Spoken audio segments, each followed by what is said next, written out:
This is Trend Following Radio, where great thinking comes alive. Nobel Prize winners, legendary traders, best-selling authors, and the pros that know what drive us irrational human beings. I am your host, MICHAEL COVEL. Not filtered, raw, honest. That's my passion.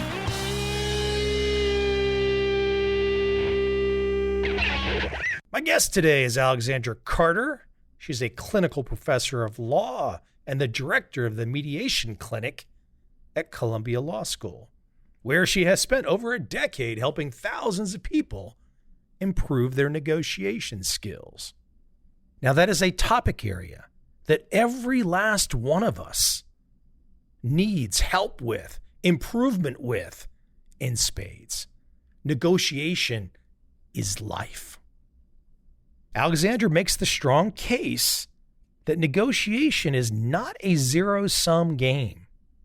And she has some very clever ways of getting us to reimagine what the word negotiation even means, how to think about it in a different way, to look down on the topic in ways that we just did not think about or ways that we were not exposed to in school.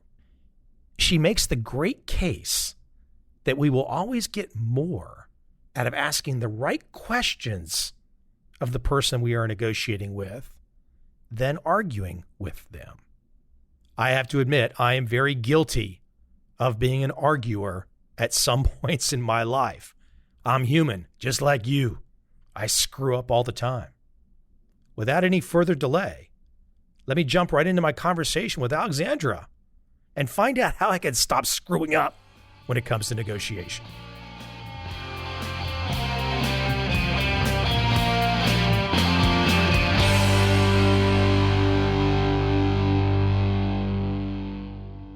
As we dive in today, it looks like you are completely, by me doing a little bit of homework, you are completely, and some guests are not so completely ready for it, but you are very, very ready to take your expertise, your perspective, what you are writing about, your research, etc., and applying it to right now what we're all dealing with. You seem very comfortable with that. Part of that comes from the type of work I do. A lot of folks hear that I'm a law professor at Columbia, and they assume that I spend most of my time sort of locked away in a tower where I research and issue proclamations. That's actually not the case. I'm a clinical professor, which means that I run a legal program where my students and I together help people resolve all sorts of conflicts in the federal courts, in the state courts, cases involving the U.S. government, which means, in effect, that I'm running a real live conflict laboratory. What we do when we help coach people through negotiation is we're responding in real time to what's happening. We get into a room and we know that two people are in a conflict. We often know very little about what the conflict is actually about. We get in there, we hear it, and then we have to pivot on the spot and figure out how to help those people. For some folks, I've heard people say to me, Alex, this feels like jumping out of a plane. Some folks are going to love it, and some folks are going to say anything but that for me.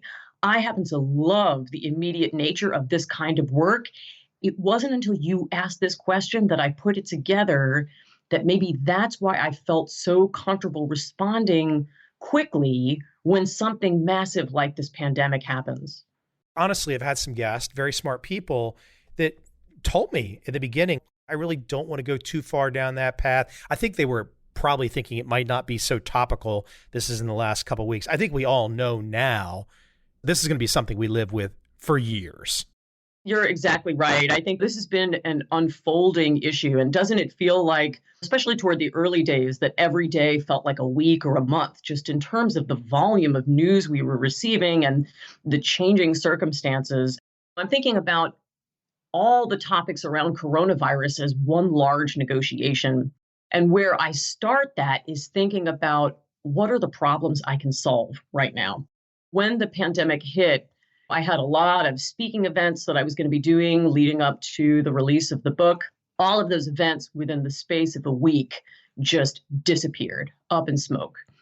I could have spent time trying to solve the unsolvable problem and chasing the events that were now gone. But instead, I tried to figure out what the problems were that I could solve.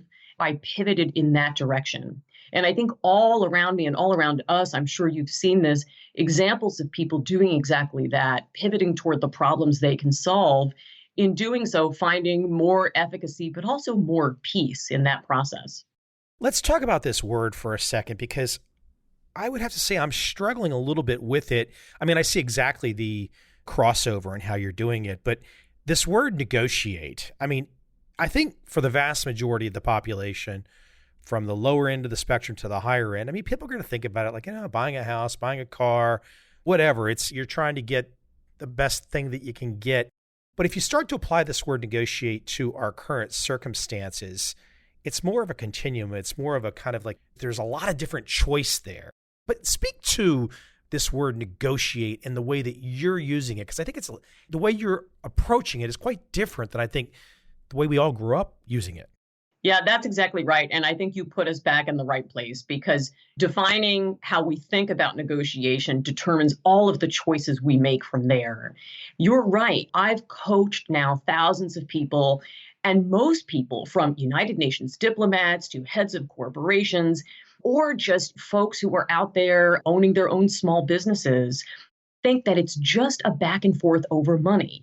And in fact, that they can only negotiate really well if they're business people or politicians.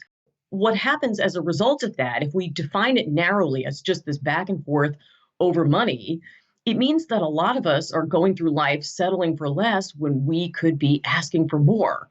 Why?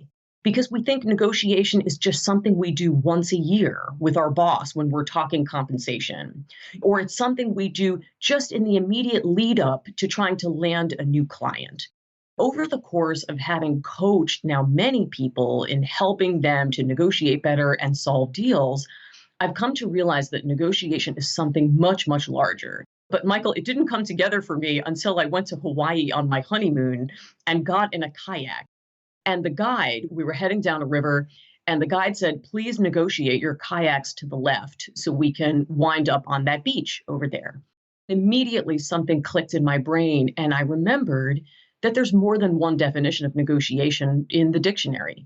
And in fact, if you go down, there's one that indicates that negotiating is successfully traveling along or over.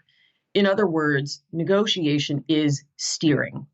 It's much more than just the lead up when you sit down with somebody else and you start haggling numbers. It starts way back at the beginning.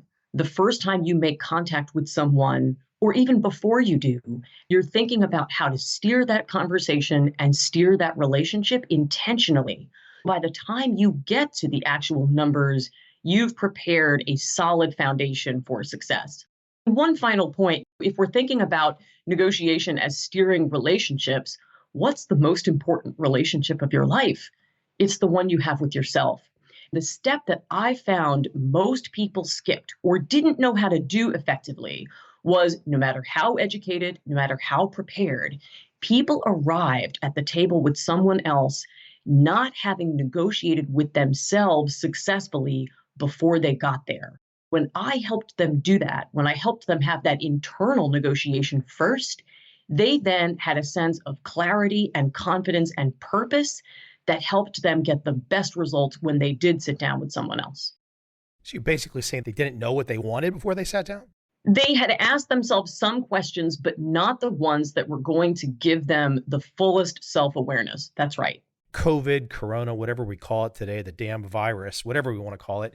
Let's start to unpack, though, because how people can start to understand your world using their example. I think if anyone was to finish listening to us today, they would say, gosh, okay, I really took something away in understanding her perspective and how it can help me to apply to this extremely uncertain world that I've all of a sudden been thrust into the middle of.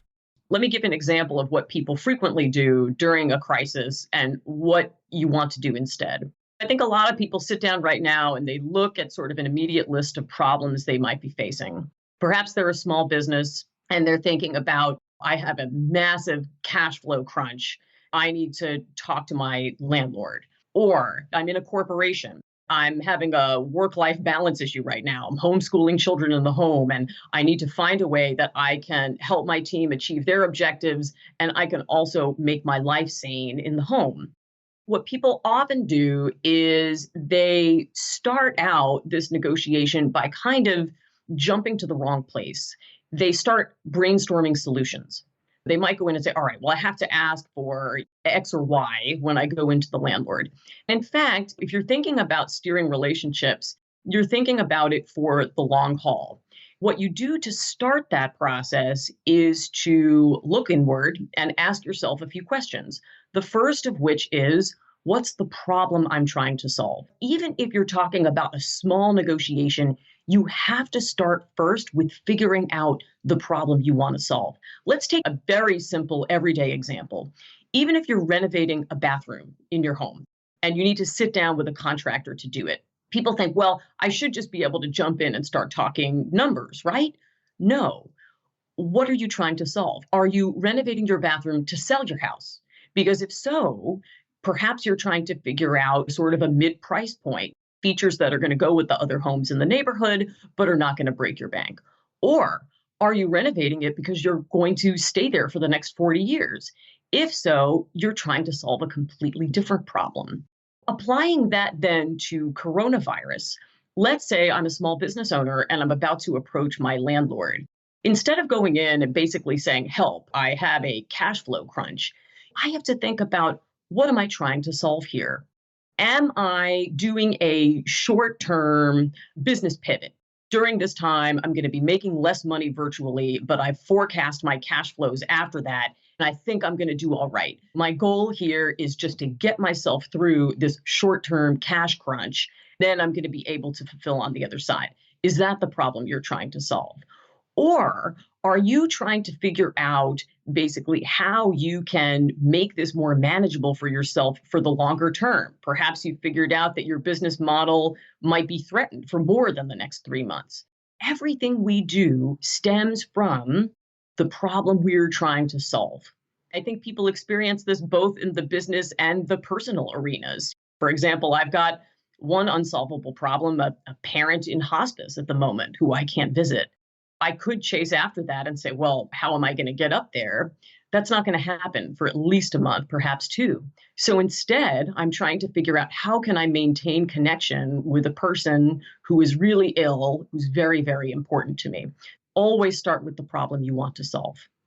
Let me let you dive a little bit deeper so people can perhaps hear something even more specific. Because I think your landlord example is great because this is going to hit a ton of people. I mean, maybe all of these bailouts that have been announced will get everybody over the hump. But if the hump is longer than a couple months, I don't think we're going to have that kind of government support. So people are going to have some really crazy, difficult choices to make. Let's assume, for example, that it's going to be the longer haul. You now have XYZ rent or mortgage or whatever. You want to go in with a better way to perhaps approach the person that controls where you stay or where your office is. Walk me through how one could approach that in this current dynamic where we're perhaps going to be dealing with the long haul. Let's assume that's the problem we're dealing with, a long haul problem. Your first step is always figuring out the problem you're trying to solve. And I think a lot of times right now, let me get even more granular. People in times of crisis panic and think, well, I can't make a payment, so I'm going to have to give up and end up in court. But remember, first of all, that your options are greater than you think. As somebody who works in the courts regularly, going to court over rent, business interruption insurance, or even an act of God clause in a contract is an expensive and time-consuming option. And this is even when the courts are open. The courts are not open. They may not be open for months. When they do, there is an enormous backlog. Your landlord, your credit card company, your mortgage holder, they know this. It's in your interest and theirs to negotiate. Once you know the problem you're trying to solve, then you have your strategy set. Maybe you're thinking about, for example, you need to get a monthly payment of X for Y number of months. in order to be able to get you through to pivot and come out the other side. Okay. Then you want to be thinking about what you need out of that negotiation. Our needs are what drive that strategy and put it into practice. You want to write down all of your tangible needs. Maybe it's a 30% rent reduction for 3 months. Maybe it's a monthly payment of X. Here's where I think research can really help you, because there are plenty of groups online right now, for example, of people who are dealing with similar situations. You can mine those groups to get specific examples. Some people, if we're talking back about a commercial landlord, are extending their leases. They're doing stair steps up based on expected cash flows next year. They might be doing a balloon payment at the end, giving themselves enough time to build that back up. Be sure to brainstorm your options. You also want to, at the same time that you're thinking about your own needs, think about the needs of the other person in negotiations. The landlord in this case. Yes. And here's the thing, Michael, we know landlords also need to show their own lenders strong occupancy numbers throughout the life of a loan, consistent cash flow. If you're sitting down and asking your landlord about their needs, and they give you a clue as to what it is that they need to show their own lenders, that's really important for you to know, because you might be able to make a proposal that says, okay, so rather than just not paying anything, let's work out what I can pay for now so that you can show that consistent cash flow. Thinking about the needs of the landlord, it really can prompt them to ease up on tenants for a short period of time as the market adjusts in order to get their needs set. This is a unique situation in the sense that everyone's in the same boat. That doesn't mean, for example, that the individual with the lease or the mortgage wants to try and screw someone over. That's not the point. But if you look at it and say everyone's in the same boat, then you have to understand that landlord doesn't really have the ability to start just kicking people out. First off, they're going to know they're not going to get 100% at this moment in time in history. They're already in their own mind negotiating what they can accept, which is not going to be the amount that it was in January. Yeah, that is exactly right. You're right. I mean, for many of us, we hope this is a once in a lifetime event. I mean, we are really living through what looks like a once in a century crisis, with circumstances changing every day. But certainly you're right. Over the last couple of weeks, it's become apparent that this is not going to get resolved in another couple of weeks or a month. I think so now seems like a really propitious moment, with landlords and other lenders knowing that they're in for a bit of a long haul and they are going to have to negotiate, because the backup option of the court is really not looking great or possible for perhaps a couple of years to come. I'm wondering, Michael, if it would be helpful then to give a couple of pointers for folks once they prepared, they've thought about their strategy and what they need, and now they're sitting down with the other person. Absolutely. Hit me. My suggestion may feel counterintuitive. I think a lot of folks assume that they need to come into a negotiation and they need to first make their arguments. That's not the case. When you front load your questions, you do better in negotiation. I've seen this not just from experience, but it's also been proven by research. There was a study done out of the Kellogg School of Management at Northwestern. They set hundreds of people up to negotiate, and it was a monetary dispute with some non-monetary components.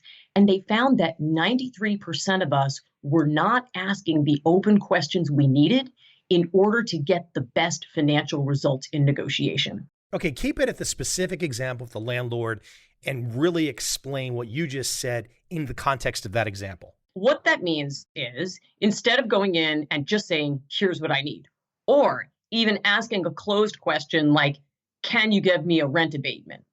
I would recommend asking open questions that start with what or how. What do you need to show your own lenders? What would you need me to show to let you know that I have a plan and we're going to be able to work out an alternate arrangement? Or, I know I'm not the only one in this situation. What else have you offered other clients, other tenants, other people with medical bills? How have you handled this successfully? These are the types of questions that are going to get the other person to really open up and let you know what target you need to hit and how you are going to pitch what you're asking for in a way that's going to work for them. Now, psychologically, what is happening to the landlord when he hears those types of questions from his tenant? It's triggering something in the landlord that probably almost instantaneously makes the landlord appreciate his tenant more. Absolutely. What it does is it creates a partnership between you and the landlord. I would actually recommend that people come in up front and state, I'm here to work something out that's going to be manageable for you and manageable for me. We're in this together, and that's my goal for this conversation. I'm going to try to understand a bit about what's happening for you so that we can craft the best possible deal. That type of statement and those open questions are disarming. You can see somebody almost completely shift their strategy right before your eyes. They come in armed for battle. They're led to know that this is going to be a different type of conversation. Last, what it does is it induces reciprocity. What does that mean? It means that when you demonstrate openness to hear what somebody has to say, they're going to turn around most likely and do the same for you. You've got this two connected words, tell me, instead of asking the question, looking at someone and saying, tell me about what you're dealing with. Tell me about how we can work together. That really adds to the disarming notion, doesn't it? It sure does. I think tell me is the magic question that I use first on every occasion. When I counsel people, whether they're working in large corporations or whether they're entrepreneurs, about how to persuade, how to have better negotiations, that's the first question I tell them to use. And it's the first one I use when I'm helping people to negotiate. Tell me about the situation from your perspective. Tell me what you're going through right now. Tell me how I can help. When you start that, tell me, of course, is the most open question possible. It's like casting a huge net. I think a lot of times the questions we ask, can you give me a rent abatement? That's the equivalent of, if you're fishing, just sticking a line in the water and hoping to catch one fish. When you ask a question like, tell me what's been going on for you, you're casting a huge net that's going to give you a lot of information. The question itself, tell me, is in the imperative mood. What it means is you're almost compelling the other person to open up to you and have a different type of conversation. It's incredibly effective across the board for every kind of negotiation. You're going to think this is a setup. I want to pause on the corona. I'm going to come back to it. But what I want to do, I want to dig a little bit on you. I want to dig a little bit on you on something that I know about personally. At least I was old enough to have a good memory of it. But you were involved in it in a way, and I want you to tell me your involvement. So tell me about your involvement with Enron. Oh my gosh, Michael, that was a left turn. Back in the day, before I moved over to Columbia Law School to be a professor, I was a litigator at a really large New York City law firm. My very first client was an investment bank that had worked with Enron prior to the collapse and then the resulting shareholder litigation. Michael, I was one of just many, many dozens of New York City lawyers who were having their rent and their food paid by the legal bills. Who were you? Obviously, this is, legal representation. It's everyone's right. But whose perspective were you defending in the midst of that event? The perspective was about the financial institutions that were dealing with Enron. And I think the perspective was that there was a lot going on within Enron that even we didn't know, that was being concealed from us for Enron's benefit by the inner circle there. You had a chance to. Clearly, there's going to be things that you can't talk about, and I'd love to just pick your mind on all kinds of stuff related to it. Look, it's a long time ago as well. It was one of those interesting points in time in history, and I do know that you mentioned it, so I thought I would at least try to get you to open up some on it. After you had a chance to go through all of that experience with Enron, If people don't know what Enron is, you can go watch the documentary with that crazy opening where I think they're whispering over top the building or whatever it is, that documentary. What was some of the most important lessons that you took away from that perhaps affected you over the next 10 years or so that really became a foundation for you? What did you take away from that experience that changed you? I can speak to it, I would say, both on a personal level, in terms of my development as a lawyer and a professional, and also on a substantive level on the legal issues. I think I'll take the substantive stuff first. Part of what I came out of that litigation with an appreciation for was the subject that I'm now working in, which is dispute resolution. It occurred to me that seeing these shareholders, many of whom had lost significant amounts of money, and the litigation dragging on for years, it really made me think about whether their interests were best served by lawyers taking this all the way to trial. And some people did try mediation, and I could see in some cases the real benefit of giving people a voice at the table in legal disputes and figuring out a solution that was going to shortcut the many, many years of uncertainty they would face if they went to trial. So that's certainly one of the things I took away. Let me talk about on a personal level. And here's a tidbit for you. I actually, as a junior associate, deposed some members of the Enron board of directors. And when I was training for deposition prep, you would think that, again, you were trying to ask a lot of cross-examination questions. I actually found, Michael, that my mediation training came in so handy. How? Because even as I was deposing people in an adversarial setting, I asked them open-ended questions. Then, after they answered the questions, I paused and allowed there to be some silence. These were tools that I learned as a mediator. I found in the process of asking open-ended questions with a very friendly demeanor that inevitably people would over-answer and help me out. When I paused at the end of those questions and I allowed there to be silence, more than a few times, somebody would fill that silence with something their lawyer didn't want them to say. I learned just how effective the tools I used for a collaborative process could be, even in an adversarial legal situation. Okay, so what kind of cool information when you gave Ken Lay and Jeff Skilling some silence? What did they give you? Yes, and so that's the end of the interview. Yes.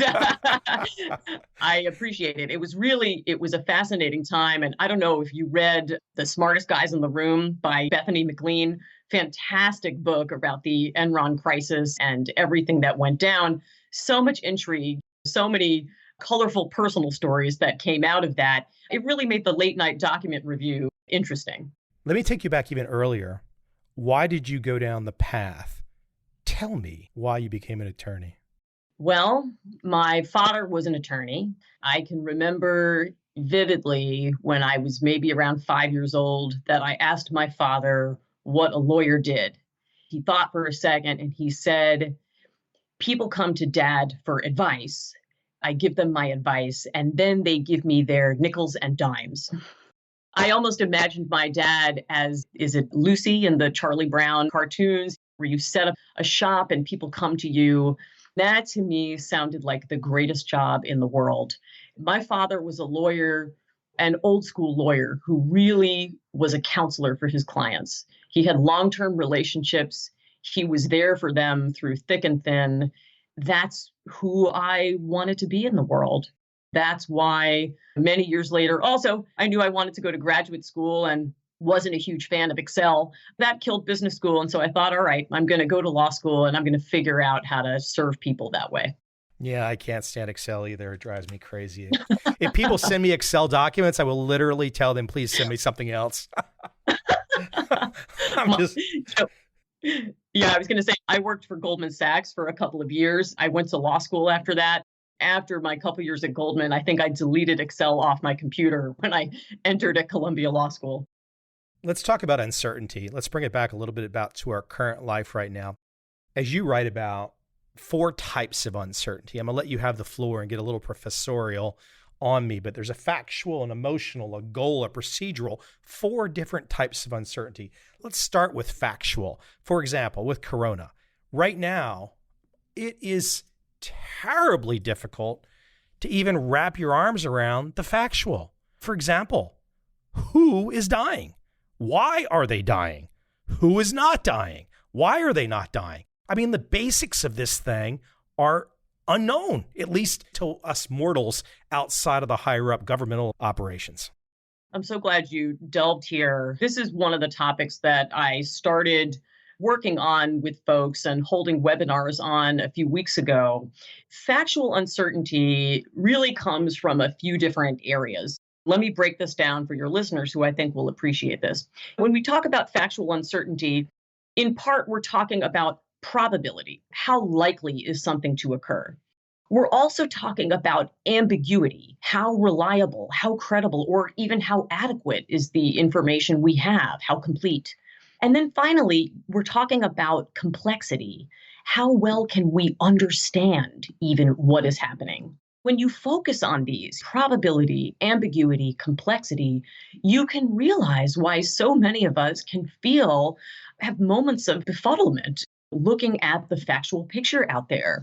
We still don't know all of the scientific information about COVID.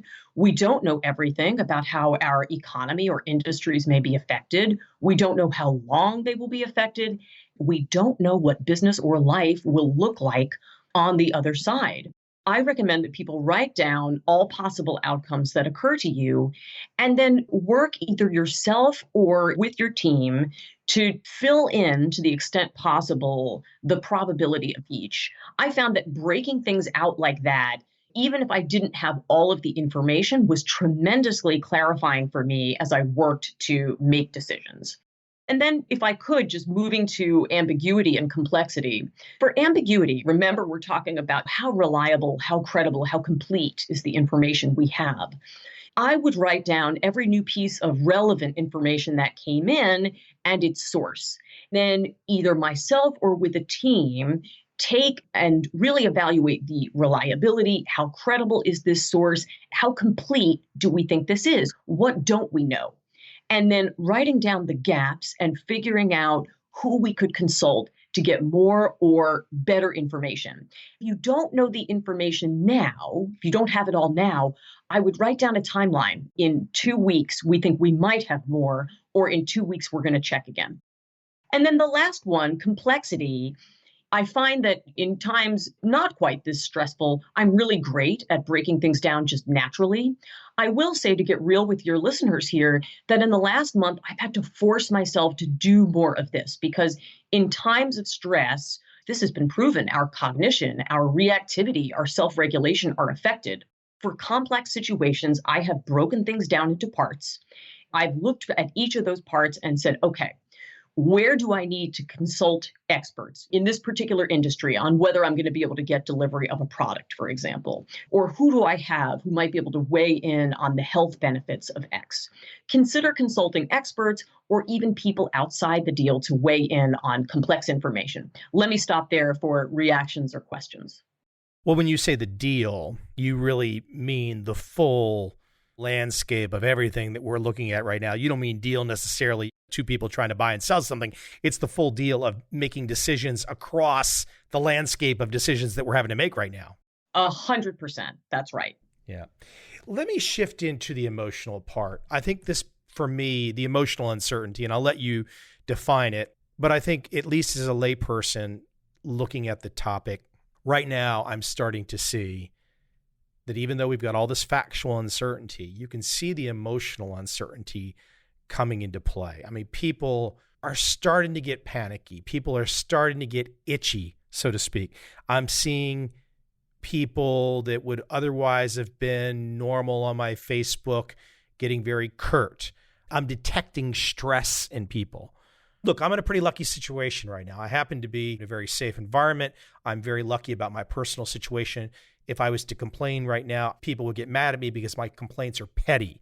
Okay, so I feel very clear-minded about this, and I'm observing a lot of emotional baggage is hitting people right now. People are really starting to get on edge, and I'm starting to get a little concerned for wide numbers of people if they're on the edge for too much longer?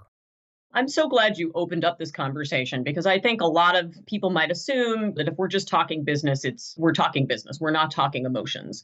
But the fact is that that emotions play a huge role in negotiation, even on a good day.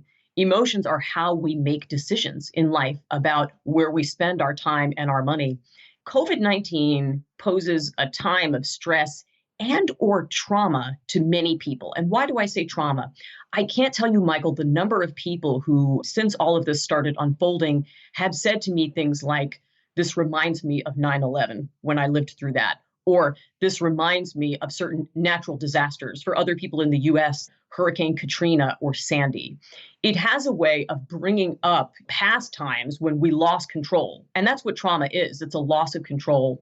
When we experience this extreme stress or trauma, it affects everything about negotiation, exactly what you're seeing. It affects the way we perceive things, the way we process things, the way we react to things, our cognition, how well we can think about things, and self-regulation. You go on Facebook, exactly as you said right now, you're going to see people everywhere dealing with self-regulation challenges. We just can't always keep ourselves together.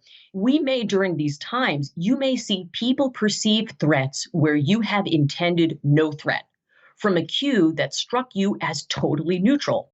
What I find during these times, and what's been proven by the research, is you tend to get a few different responses. One is fight.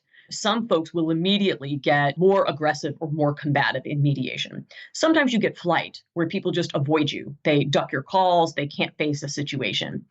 Or you get people who freeze. You're in a negotiation and somebody basically says, I can't think straight. All of these are things that people are going to experience. And if you are negotiating with someone, it's useful to know, if you have a long history, do I think this person is, for example, a fighter, a fleer, or a freezer? But if I might, Michael, I would love to talk about especially the rise in anger, irritability, frustration, and what I have found that is covering up in negotiation. Of course. Yes, run with it. I've identified what I call the big two. The big two are often unexpressed emotions that I find blow up more deals than any other. When I see anger, irritability, frustration in negotiation, chances are that is a cover emotion and it's covering for the big two. And what are those? They are fear and guilt. Chances are everywhere you look right now, people are experiencing that. Fear. What's going to happen to my business? What will happen to me or my family, our finances, our health? And guilt. Why didn't I prepare more for this? How could I have not put myself or us in a better position? Or what should I be doing right now that I'm not doing? If you're in a negotiation, whether that is with a landlord, whether you're having a challenging conversation with a coworker, or even in the home, chances are the person you're speaking to is having a lot of fear, especially over the uncertainty, and also some guilt about what they are doing or not doing. When you see those, really what they come out as is anger. Understanding that that's what's underneath it can help you to think about then techniques you can use to bring that down.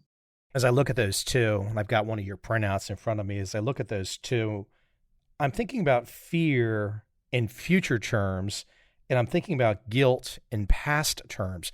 Myself personally, I'm probably not a person that would generally think, why didn't I prepare more for this? How did I not put myself in a better position? What should I be doing now that I'm not doing? I generally don't go that way. But on the fear side, what will happen to our business? What will happen to me, my family, our finances, our health?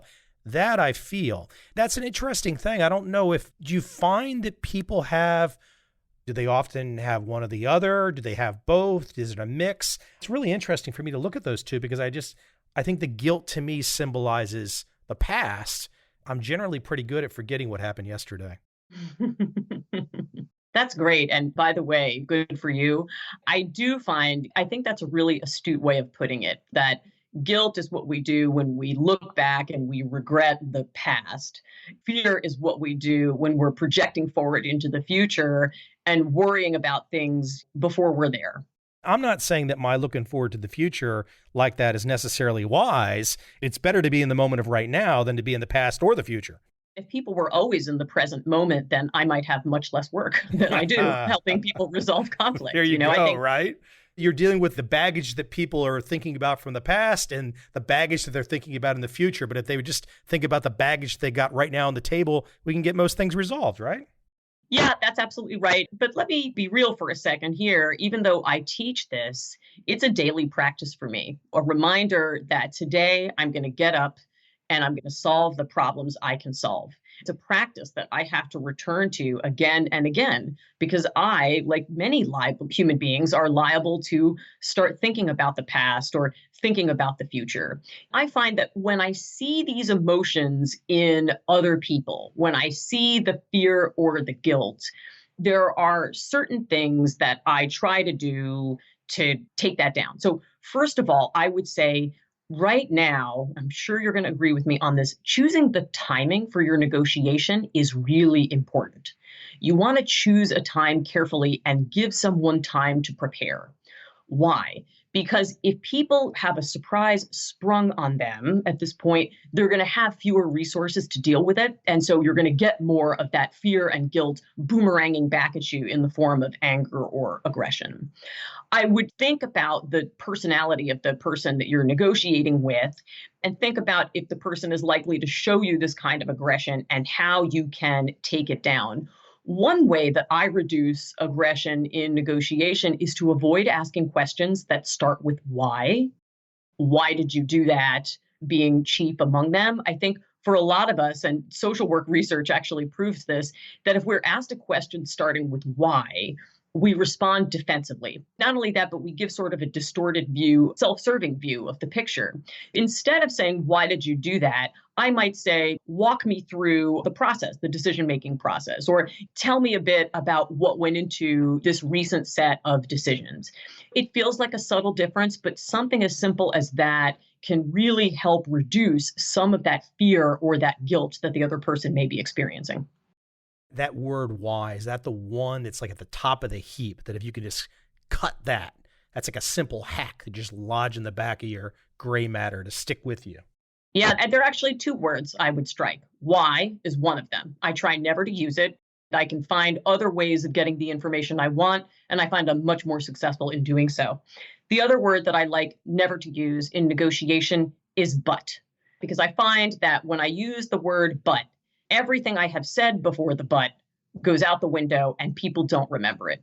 Give me an example with but. Starting the sentence with but, somewhere in the middle of the sentence. Give me an example with but. Sure. Michael, you've done incredible work for us during this crisis, but this last project was a disaster. The person doesn't remember the thing before the but.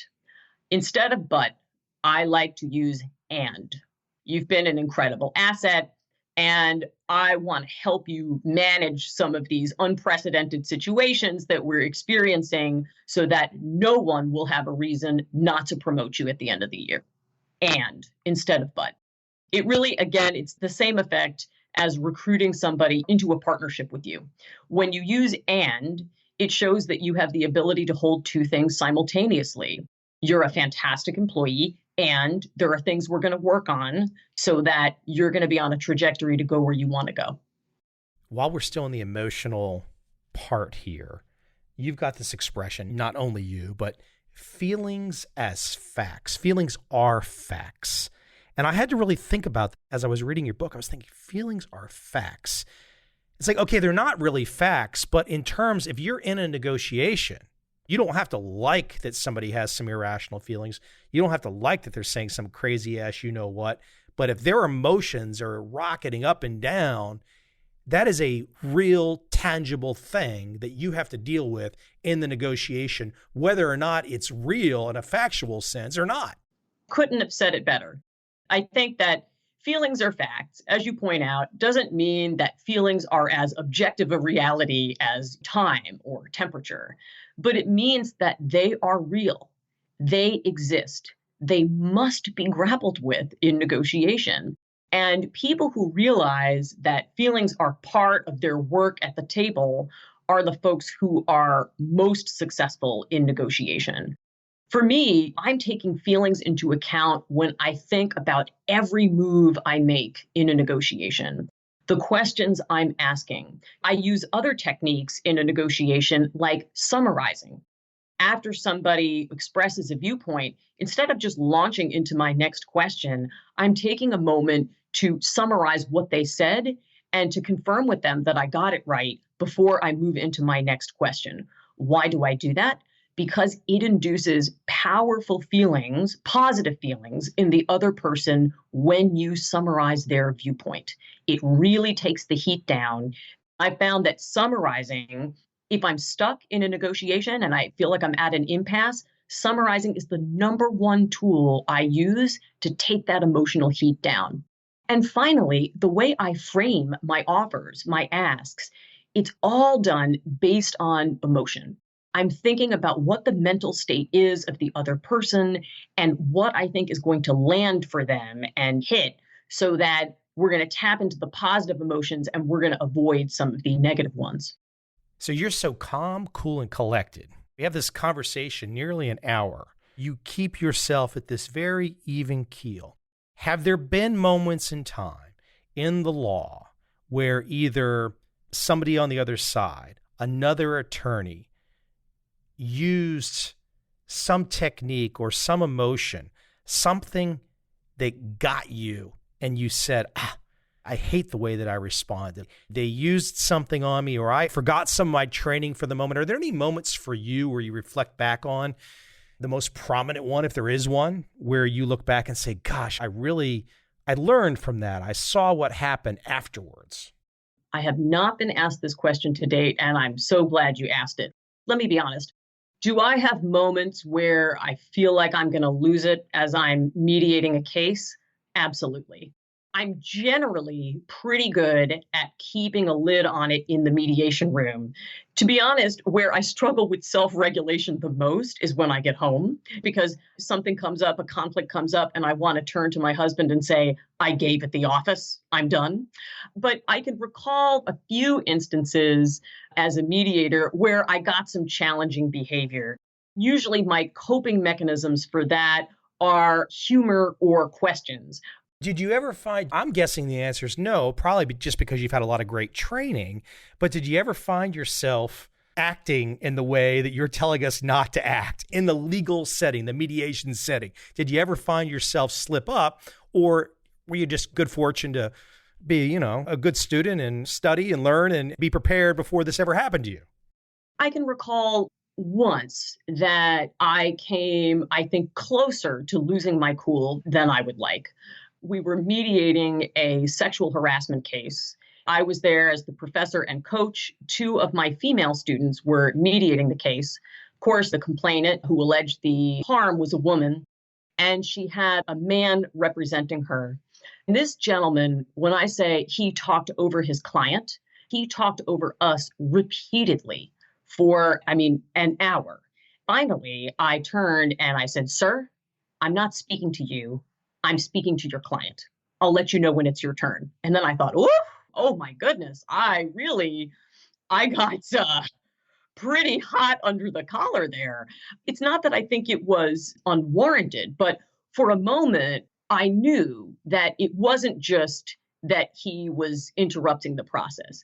It's because a part of me thought, do you realize that you're here on a sexual harassment claim and you are interrupting a room full of women? Could we maybe have a little bit of self-awareness? Shortly after that, Michael, we took a short coffee break. I recollected myself. This is why I practice yoga. It's for the sanity of myself as well as the people around me. I came back into the room better equipped to deal with the rest of it.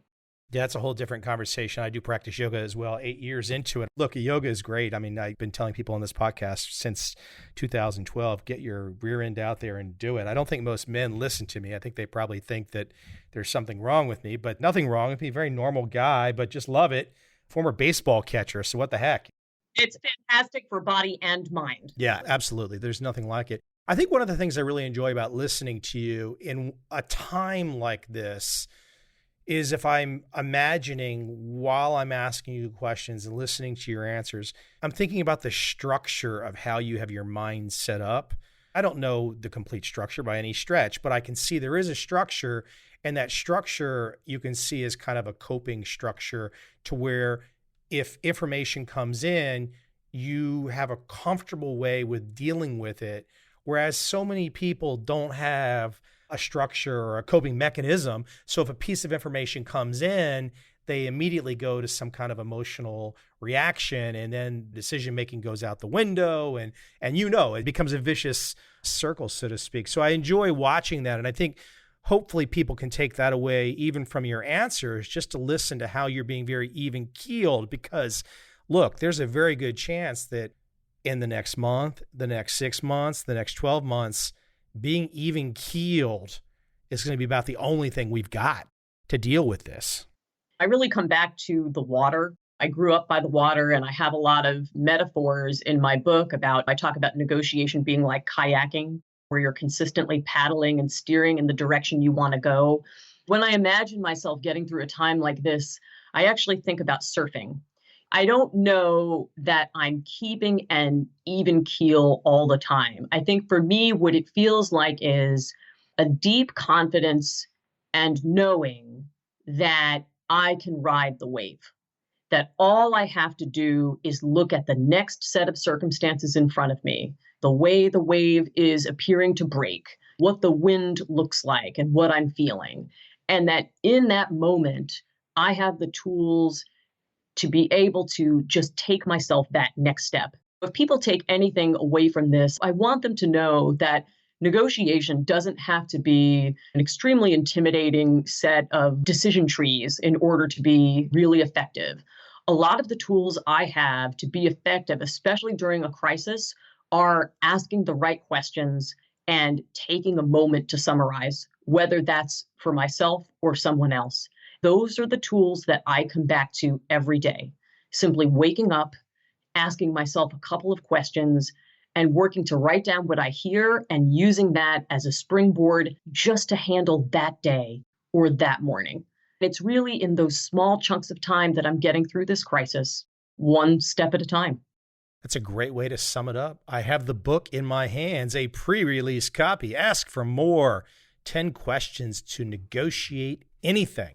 Alexandra, people can find you on your Columbia Law School website. Very easy to find you, all the high detailed things you're involved with. Is there another website you would like to direct people to?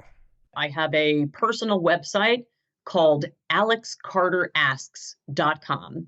You can find me there, a bit about my work. There's also a place for you to purchase the book, as well as to be in community with me. I send people in my Insiders Club regular tips and research based on what I'm handling in the moment that I know will also serve you. You go by Alex, right? I do.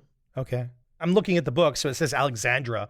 So I'm like, okay, do I say Alexandra or do I say Alex? But then I noticed in your website you said Alex, so I do. Yeah. It's interesting. If I could be honest about that, I've called myself by my full name formally for my entire life because I want people to know that I'm a woman. I've seen a lot of people instinctually just introduce me that way over conference calls, but the answer is that my friends call me Alex. I invite people to do the same. Alex, thank you very much for your time today. I appreciate you coming on. It's been great. Thank you so much.